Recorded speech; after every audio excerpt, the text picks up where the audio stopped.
Hey YouTube, this is CannonPros with our first cannon ever built. It's a really simple cannon. It's just straightforward, fun, you know, for the beginning cannon enthusiasts, I guess you'd call it. It's not very big, you know, it's for a little simple cannon.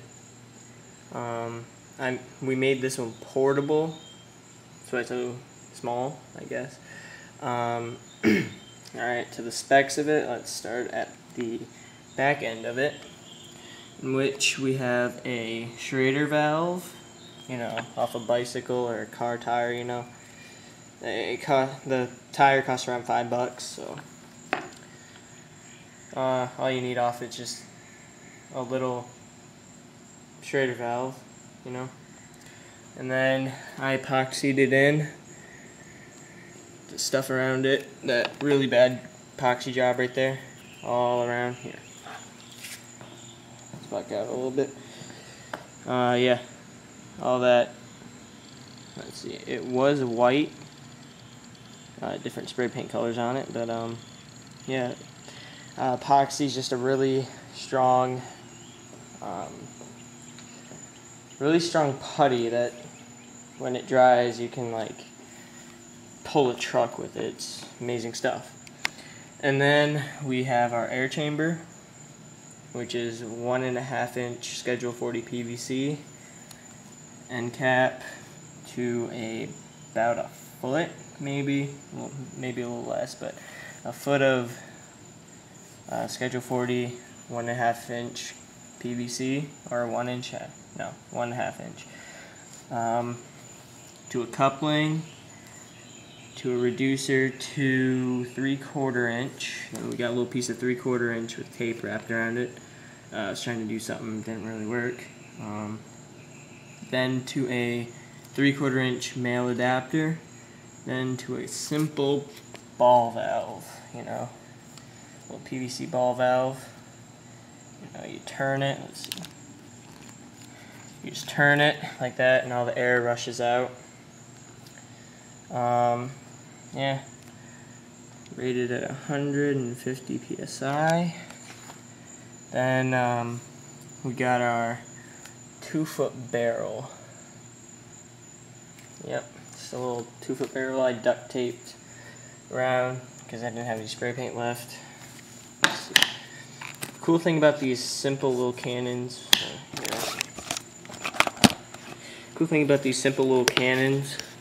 is you can change barrels really easily. Just unscrew this end like that. I put I call it plumber's grease on the threads of both here and there.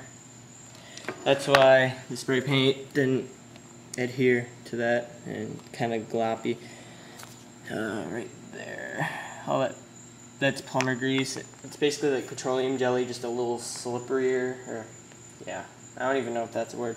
It's really slippery stuff. You also put it on your ball valve. Here, let me just close it a little bit. You know, here. That little gray piece that you see right there, that shiny right in there. You put plumber's grease on that so you could turn it easier. Anyway, back to the barrel situation. You could change barrels quite easily. Let's see, I got my little 2-foot barrel. Then I got my 1.5, no, about 2 foot, maybe a 1 3/4 foot. Basically, this one, I designed it so, yeah, let me just screw it in really quick, show you.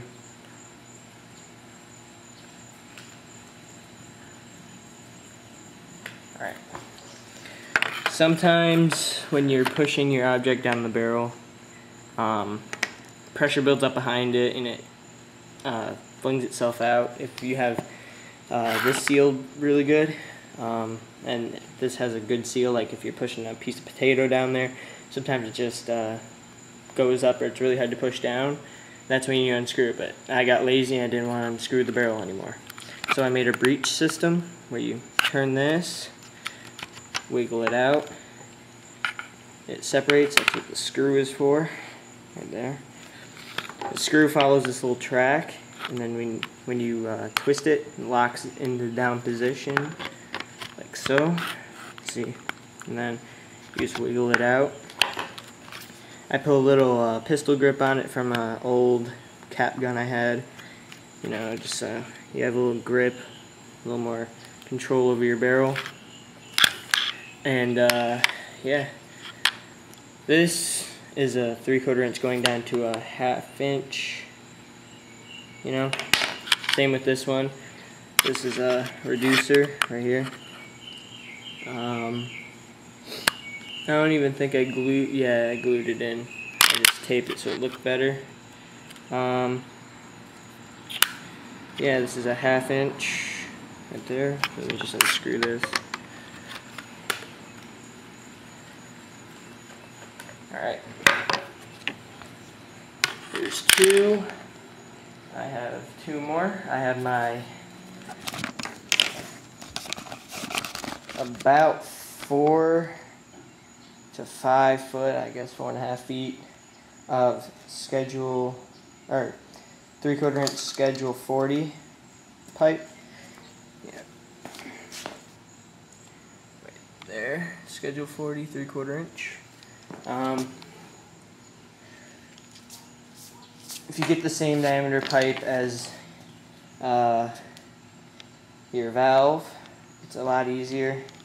You don't have to reduce and enlarge your connections right here. I don't know, you know, just easier. Just a simply made one. I screwed up down there. I was trying to do something again and failed. Yep. Just a regular little barrel. Then my last barrel, it's about that size, or maybe a little longer. It's about a 5 foot. Just a little longer. Never mind. Maybe I didn't measure it. I duct taped and spray painted this one.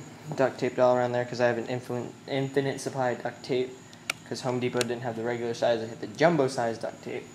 So yeah, I did a crappy little ported end on this one. Here, let's go outside really quick. A little crappy ported barrel right there. Yep. Just this is a 1/2 inch. The whole barrel's a 1/2 inch, and then for the ported barrel I went up to 3/4 inch, taped it so it fits snugly on there. Taped the barrel first so it fits snugly, and then it taped over it. Try to make myself a little more clear. This one's pretty cool because I made a breech design out of it. See, this part right here, this is 3/4 inch, right there. That's 3/4 inch. See, there's the breech mechanism right there. And here, let me go get something. The breech is this is specifically a dart barrel, so you have a little homemade dart. There's a nail in here. It's just a post-it note, hot glued inside. You stick that in there, push it up into the barrel a little bit, like that.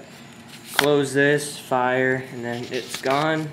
And I made it pretty airtight with the wrapping of painter's tape, both sides.